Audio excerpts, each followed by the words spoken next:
Hello, good afternoon again to those who are tuning in for ProStock. ProStock is the social corporate responsibility of building. This is the platform for everyone that builds. Today, we are going to be joined again by our very special guest, Mr. David Leechiu. Hi, sir. Hello, Natalie. Thank you for having me. And we also have Mr. Seward Lim, one of the co-founders of Buildy. Hi, Stu. Hi. All right. Last week, we were talking to Mr. Leechiu about residential spaces. Today, we will talk to him about the commercial situation, commercial real estate. So, sir, just off the bat, what is your general outlook for commercial real estate in 2022 in a post-pandemic world? I am excited for the demand side of the equation because this global pandemic crisis has created more demand for Philippine jobs and Philippine talent because of the BPO sector. The BPO sector continues to drive growth and employment in the Philippines, so much so that it insulates us from any global crisis. The crisis of COVID could have hit us much worse, but it has not. And that's partly because of the BPO sector and partly because of the overseas remittances that continue to fund jobs and economic velocity and liquidity in this country. The reason why you and I are here today in this talk is because of all the wealth created by the overseas remittances in the BPO sector. So we are going to close 2021 with more or less 500,000 square meters of new leases in the Philippines, throughout the country. And I can tell you that's one of the highest numbers in the world in the second year of this global COVID pandemic. And in 2020, we closed the year at 389,000 square meters of new leases. And again, that's some of the highest numbers. It's probably top two, top three largest in terms of volume of square meter transactions in the world happening right here in our front yard, the Philippines. Those are very interesting numbers. What's driving that? Is it because of the policies about physical distancing within the workplace? It's really driven by the need for Western companies to cut costs. So if you're a CEO, a global CEO, and you're looking at your global operations and you're realizing that COVID has ravaged every economy in the world, right? You're going to realize that for the next 3 to 5 years, there probably isn't much top-line growth. So in order to protect your margins and grow your margins without growing your top line, your only recourse is to cut costs to produce margin. And part of that cost-cutting feature or program is to bring productivity to locations that are cheaper. And that's why the Philippines ranks very highly in the minds of many CEOs today. Prior to year 2000, nobody bothered about the Philippines. Nobody. I would go to regional and global conferences, and the moment they, because I look Chinese and they talk to me, but when I give them my card, they say, "Oh, Philippines, okay, bye." And there was a point when I didn't even bother to give my card out or talk to anybody. I'll just go listen, attend, and everything. But now they say, "Oh my God, Philippines! Wow, we have this much headcount, blah blah blah blah blah." And that's what's driving all of this: the need to cut costs and increase productivity. As they migrate jobs from the West to the Philippines, productivity improves dramatically. Attrition falls dramatically. Many people don't realize this, but do you know what the attrition is in the US and Europe? For this job, it is about 120%. What that means is that everyone who you hired in January would have left the organization by August, you know, and I don't know, you're gonna go, I can tell, you know, I have an operation of 120 people. It's a small business. If I had 120% attrition, I don't know what I'm gonna do with myself, you know. I'd probably just hide in my bed. But in the Philippines, the attrition rate for the same job is at the most 50% a year. Right. And even at 50%, that's kind of insane, right? Yes. But for the BPO sector, they say, what? It's only 50%? Oh my God. I'm there next day, you know, Philippines. Right. So, sir, are you foreseeing, because one of the things that the pandemic did indicate is that because of the new technologies, people can actually work from home. Will that? Yeah, I think work from home has surprised everyone how well and easy it has done, because the expectations for it were so bad that many local operators were pleasantly surprised with how well people adapted to work from home. It's not been easy for a lot of people. It certainly has not been easy, but the results have been surprisingly pleasant. Companies don't want to go back to office because, as you know, many BPOs work night shift and work 18 hours to 24 hours a day, 7 days a week. And what many people don't realize is that their air conditioning cost, the cost to run their air conditioning systems, more often than not, is bigger than their spend on rent of the office. So BPOs continue to pay, many companies, many multinationals, 98%, 99% of multinationals in the Philippines continue to pay their rent even if they have not used those office spaces for 19 months. And yet they would prefer to work from home because it saves them money sanitizing the office, you know, all these doubled workforce because of the social distancing, and you can only use 1/3 to 1/2 of your space at the most, and you don't have to switch on the aircon, which is a big cost item. And all of a sudden you're saving real money, and of course they're bearing with work from home. But the situation work from home is pretty brutal because many people don't have air conditioning at home. They don't have insulated roofing. And so during the day, it's bloody hot. You know, during the day, especially in the summer, it's very hot at home. You know, in my first years of my career, I lived in a house where it was GI sheet house. And my God, it was hot. And then of course you have your relatives, you know, who are so disorganized and chaotic, and they bother you all the time. So there's no peace at home. And then, you know, you might be the CEO of your organization when you're in the office, but when you're at home, you have no power, you know, because your spouse has more power in the universe of the home-niverse. You know, so right now we go back to the office, and when we go back to the office, all of a sudden respect is restored, authority is restored. One word you say and people say go, and they do it. When you say jump, everyone says how high, sir. But when you're at home, it's like nobody listens to you. You have no authority. Nobody respects you. Everyone tells you to do stuff.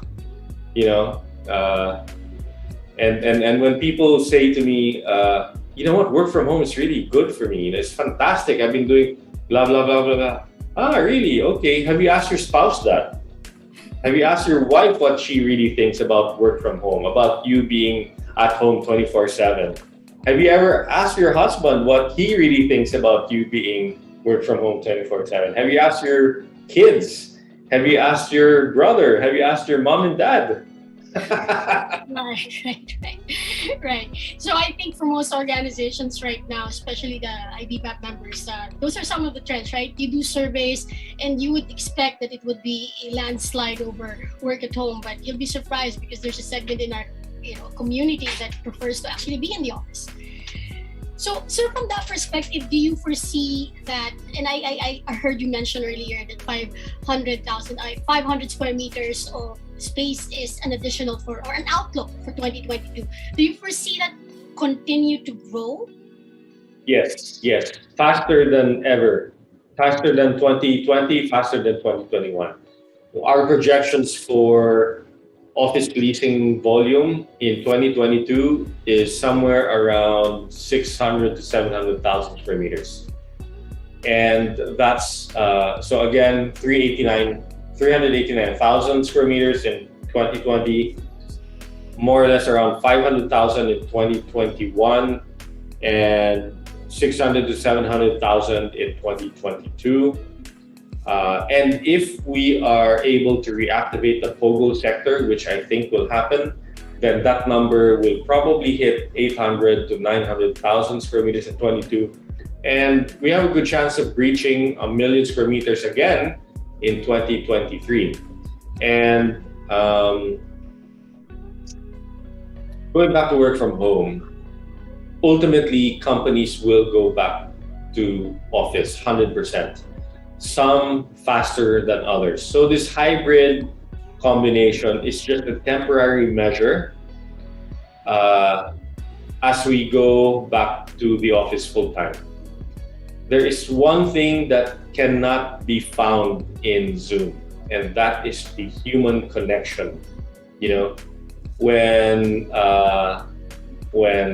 the speaker is engaging, when she is so good looking, people are like enthralled and from the audience, and you just lose that in Zoom or Teams, unless your camera has a fantastic filter that makes you shed 5-10 years of your age and your wrinkles go away. And so I think the one piece that's missing in the demand side is the POGO sector, and we need to spend a bit of time because there's such a big component to the economy. I'm in favor of POGOs expanding in the Philippines, even though some minority loud voices disdain them. They are the fastest growing, they're not the largest, but they were the fastest growing demand driver in the office segment. They also pay very high rent, they pay very high salaries, they pay advance rent and security deposit in the tune of 2 to 3 years worth in advances. That insulates the developer from a lot of economic shocks. They provide a lot of tax revenue, both to local government and national government, because as you know, to get the license and to get the letter of no objection, the so-called law no certificate, those are very expensive certificates. And they pay very high salaries to both the work staff as well as the domestic staff, to the drivers, to the support staff. And if they occupy 1.7 million square meters of office space pre-pandemic, they also occupy 2 million square meters of residential space. They are the single biggest component of the residential sector, and they move the property market on steroids. And it was such a big component to the economy, people just didn't realize it. All they see is that, there are all these like foreign workers here that are uncouth. All of a sudden, there's so many restaurants, I can't compete against these people. They're buying out all these things. But besides all those benefits, the one big benefit that people don't appreciate enough is that the quality of Chinese food in the Chinese restaurants in the Philippines have dramatically improved, because of all the Chinese chefs that we imported from everywhere into the Philippines. and that gives a new cultural experience for many people here in the Philippines. Thank you for that, sir. We will be joined by Mr. Seward Lim right now. He has a couple Q&A for the commercial. Yeah. Sir David, just a follow-up question on the POGO sector because I have mixed feedback. The other POGO said that they're not doing very well, but the other side, they're looking for space. Actually, they're not renting anymore. They want to purchase a space. So what's your take on this POGO for the next year? Yes, I'm hoping. So the feedback I get from many operators is that they have stopped contracting. So the POGO sector itself has shed about 40% of their footprint. So about 700,000 square meters of office space they have let go. And the range is between 400 to 500,000 square meters. I'm just trying to remember correctly, but fortunately they have stopped contracting. They are on its way to stabilizing, and I'm hoping that by second quarter next year, going to start growing again. And it's not just about China. China is yes the single biggest component, but it is not the majority of the demand in the BPO sector. There are European POGOs, Japanese POGOs, Malaysian, Singaporean, American, Australian, Canadian. Basically, anywhere in the planet where there is gambling, there is a component here in the Philippines. And again, they are a meaningful part of the office sector, meaningful part of the residential sector.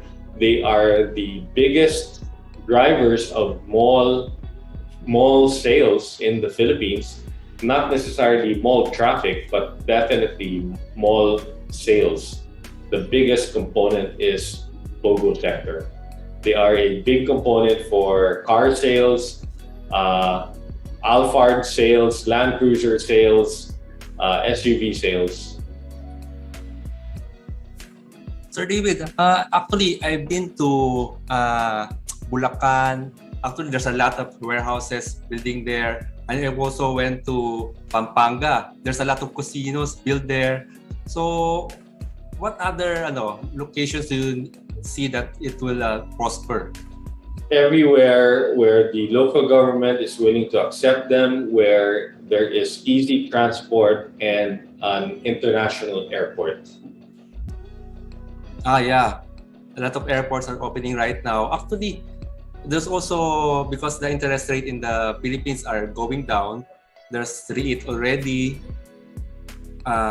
They're looking for other investment other than time deposits. So what other REIT what REIT company will be issuing soon? So in addition, besides the stock market and the real estate market, I would encourage people to buy REITs, REIT, Real Estate Investment Trusts, because they are the hybrid between owning real estate and owning stocks. So they give you the benefits of getting steady dividends, which mimic rental income. They give capital appreciation of the stock, so stock price appreciation, which mimic the asset appreciation. And the tax friction is so low. The tax friction in a stock is 1.5%. Round trip. Buy, sell, it's round trip 1.5%. In selling condo or real estate, the minimum tax is 6%. It could be as high as 25%, it could be as high as 50%, depending on the gap between transaction value and zonal value. And so that's the main benefits of owning REITs, stocks. And the only downside to owning stocks is that it's not as sexy as owning real estate. Because real estate, you can show off to your prospective girlfriend, prospective boyfriend, your prospective jowa or husband or wife, when you can invite him or her to your apartment and say, wow, look at this, look at my apartment, look at the view of my apartment, look at the furniture, look at this, look at my sala, my feature showroom kitchen, and my bedroom. It's sexy that way. It's not very sexy when you go to your prospect jowa and say, hey, look at my stock certificates. You know how much stocks I own of Ayala Land or SM Prime? It's kind of baduy, So there's no yabang factor in owning stocks other than you're a smart investor. But there is this human connection when you show real estate to people. Yeah. My last question, Sir David. How about for the property market? What's the new innovation? There's a lot of online already, diba, posting. So what's next, or what's still in for the property market? I have learned so far that social media has been good in generating eyeball views, right? But not necessarily translating to sales. You can have 1 million listings in your website, but if you're not able to convert that to sales, then you will just become another Yellow Pages, modern day Yellow Pages, where either YouTube or IG or TikTok will pay you, hopefully, for all those views, and hopefully it pays you enough. Fortunately or unfortunately, you still need brokers like me to help you transact and close a deal. As much as you can access so much information online. Yes, there are a lot of transactions happening online, but it might be big in terms of volume, but in terms of value, they're still fairly low. You might transact a 5 million, 3 million, 600,000 peso apartment or house and lot online, right? But you will definitely want to be physically there on site if you're looking to buy, 20 million peso apartments or $20 million property. Okay, that's all my question, Sir David. Thank you. All right, thank you, Stu. And again, Sir David, thank you so much for guesting on ProStock. I'm pretty sure those that have watched us have learned a lot from this. And again, for those who are looking to understand more about real estate and you need professional assistance, please look up Leechiu online, and you will be given all the support that they typically do for their customers. So with that, again, thank you for joining us today, Sir David. Thank you, Sir David. Thank you, sir. Thank you, Natalie, for having me. It's a privilege to be here.